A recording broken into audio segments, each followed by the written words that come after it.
Hello guys, so welcome back to my YouTube channel. And so for today's video, I am going to show you on how to fix this bunker valve, which is giving both open and closed indication. Fixing this indication is a very imperative since this will give the engineer manning the bunker manifold and this control panel the right position of the valve. As we all know, bunkering is very critical since we need to avoid the oil spill on board. So come and join me in this new learning.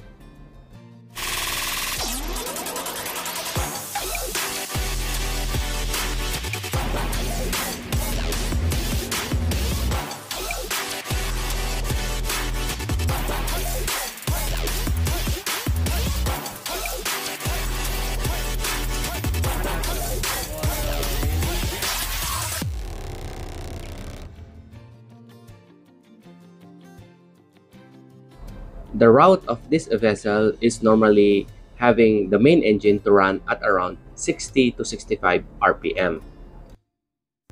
And with the combined consumption for the generators and the main engine, this vessel will actually consume around 80 metric tons per day. By the way, the vessel is using this very low sulfur fuel oil, and the price of this fuel oil is around $700 per metric tons. And within these figures, the vessel is roughly or estimately consuming around $64,000 per day. And bunkering is a very critical operation on board, which requires teamwork. As you can see, the crew is trying their best to safely moor the bunker bars onto our vessel. Operations like this needs a lot of preparation and proper communications.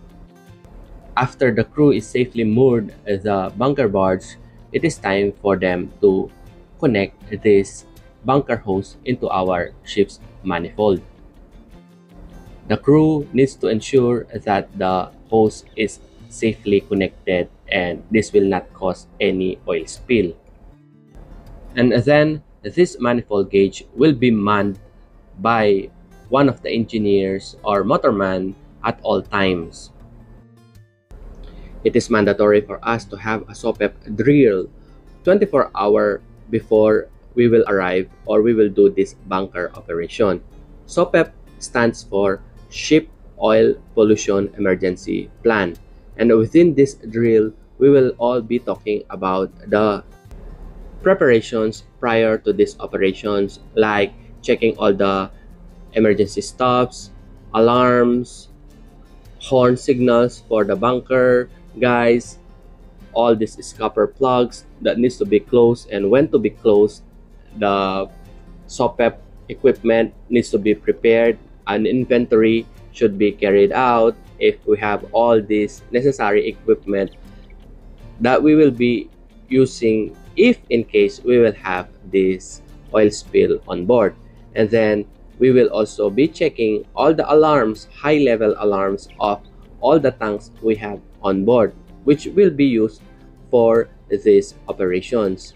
Normally, we will simulate these alarms if they will be working or not, so that we are sure if in case we have this high level alarm onto the tank, we can immediately stop the operation and we can use or transfer it to the other tanks.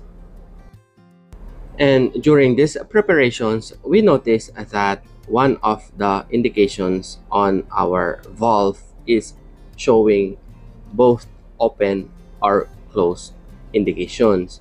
And this is not safe during the bunker operations as we do not have the right idea if the valve is really open or is really closed.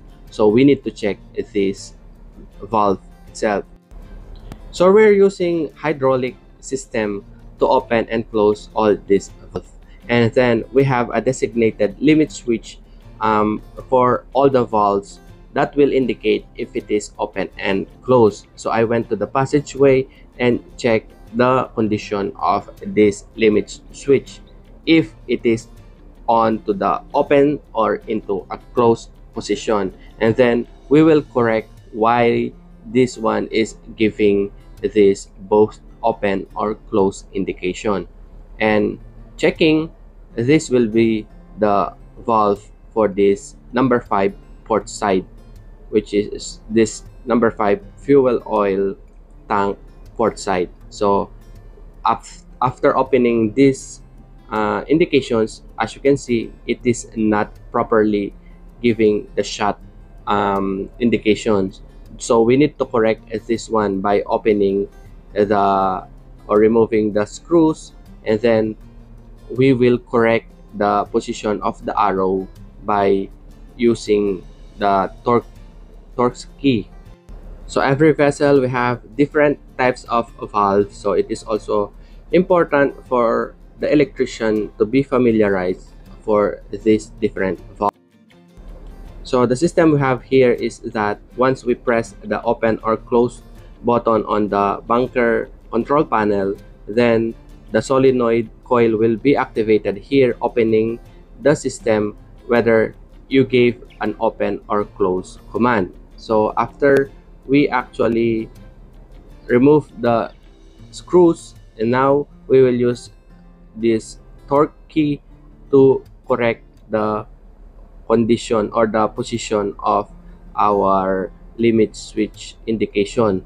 We will just put it onto the shut position so that we will have the correct indications. After that, we will be doing testing. By the way, before correcting this indication, you have to check the actual position of the valve if it is really in shut position. If it is in open position, then correcting the indication should be put into open position. But in this case, the valve is actually in closed position, so we put it on shut position onto the limit switch. This is to ensure that we have fixed the problem and we will not be rattling during the operation if it is really in open or closed position. As just like what I have said, bunker operation is really critical in the vessel so that we will be avoiding an oil spill or accident on board. I would like to take this opportunity to thank you guys for supporting this channel, as we are now more than 31,000 in this community. And after correcting that limit switch or indication switch, now our indications on the bunker control panel is now okay. So that's it guys. I hope you learned something from this video, and this is your Lecky Jake, and see you on my next vlog.